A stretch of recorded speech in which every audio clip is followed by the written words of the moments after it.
What makes a great design? Off the top of your head, that's probably a pretty tough question to answer. In fact, a lot of people don't know what great design is until it's looking them right in the face.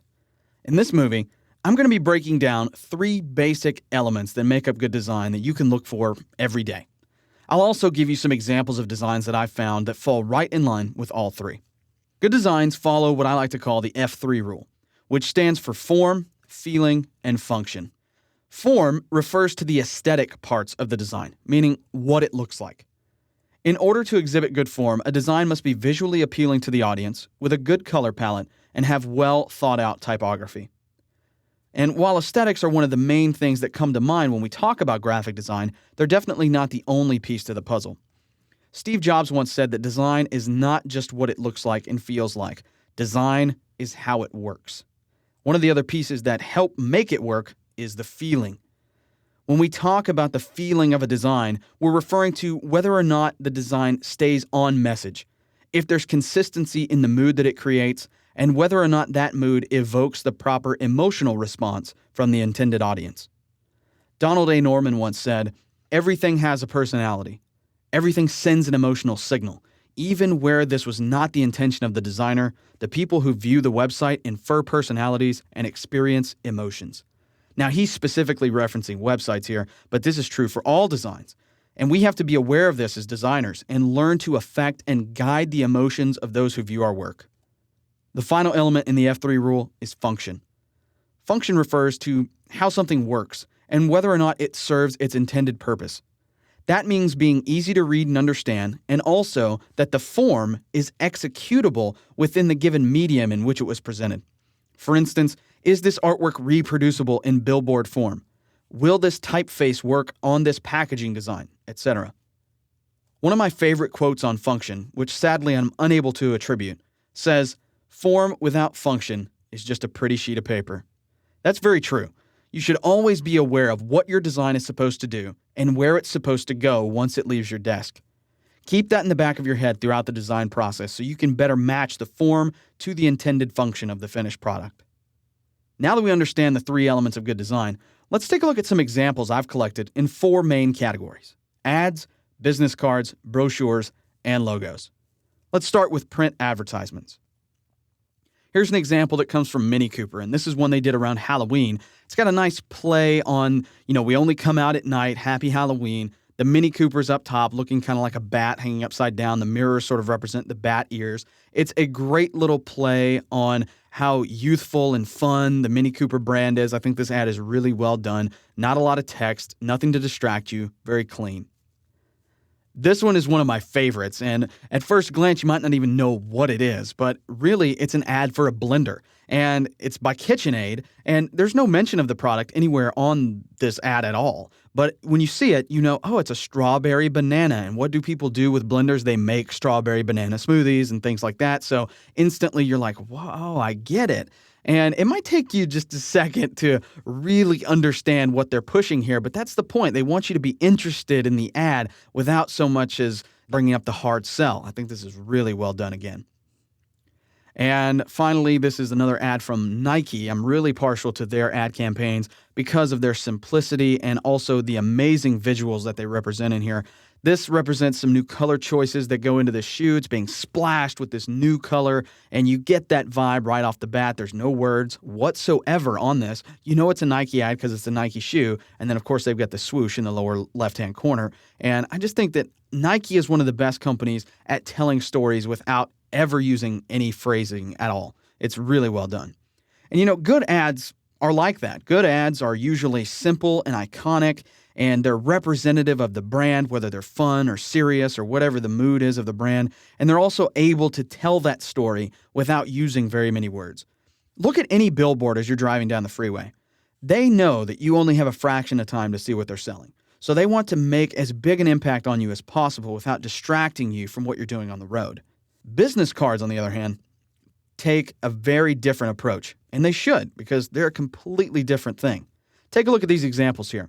Here's a business card that's really slick and elegant. It uses kind of like a flipped Contrast. So on the front, it's got the brown main color with the white accent. On the back, the white main color with brown accent. That keeps a consistency throughout the design, but also makes sure that the text on the back is readable, which is nice. The text is just very small, very clean, very easy, very minimalistic.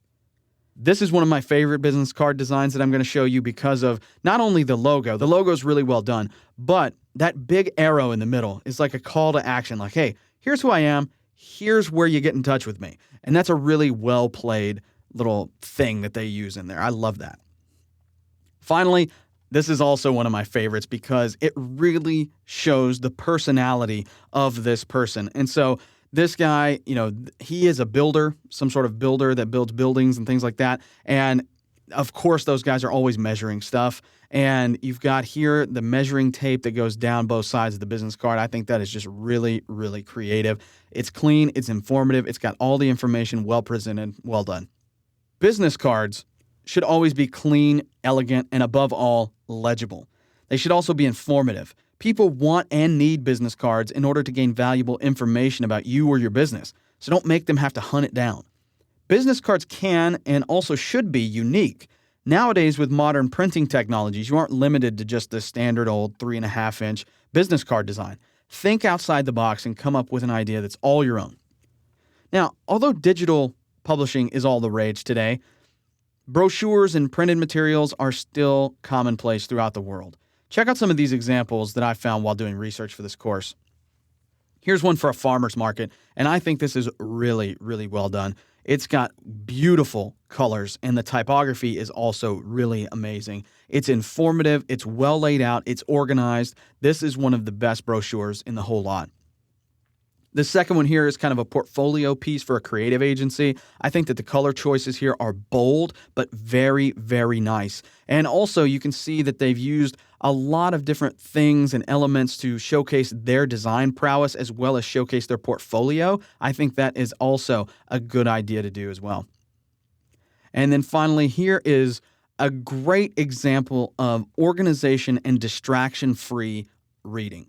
So if you take a look at the front of this brochure here, it's very well done. They've got the white space and that big stripe that goes down the middle there that makes it easy for you to read what this brochure is all about. They've also got the logo down there prominently displayed. Inside, however, they keep the images on the fringe. All the text is organized right there in the middle in a very neat and concise way. And that's exactly what you need when you create a brochure. Brochures need to be extremely well organized and visually appealing. It's an informational document. People need to want to read it, and they also need to be able to read it.